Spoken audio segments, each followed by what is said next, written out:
Привет! Сегодня я вам расскажу об этом, как я выучил русский язык.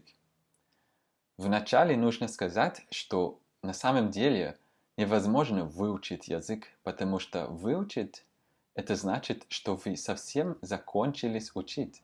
А я думаю, что никогда не можете заканчивать учить язык.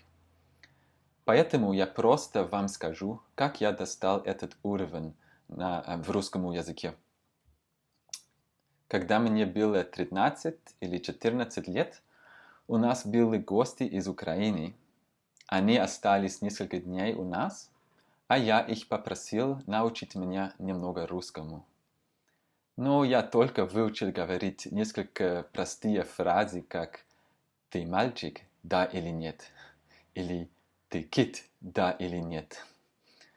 После этого я пытался с книгами выучить русский язык самостоятельно. Но в этом возрасте это было просто слишком трудно для меня.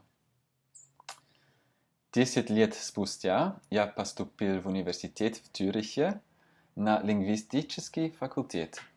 Там я изучил лингвистику и тоже русский язык. Ну, я бы сказал, что не был там, где я получил уровень русского языка, который у меня сейчас есть. Но это время было очень важным. Что я имею в виду?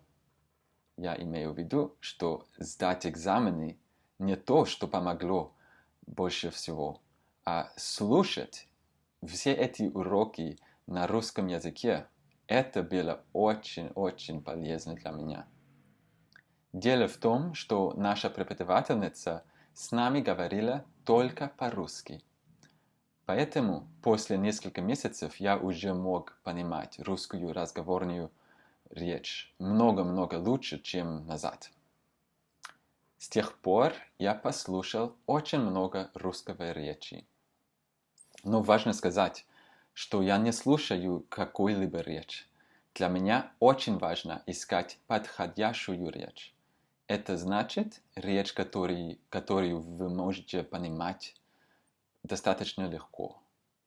Сначала я послушал аудиокниги, которые я уже знал, потому что я их уже прочитал на другом языке. Например, я послушал несколько книг Гарри Поттера, «Маленький принц». Я тоже нашел русских влогеров, которые говорят медленно и ясно.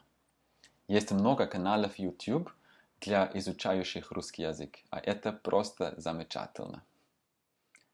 Ну, в общем, я вам советую найти comprehensible input, речь, которую вы достаточно легко понимаете.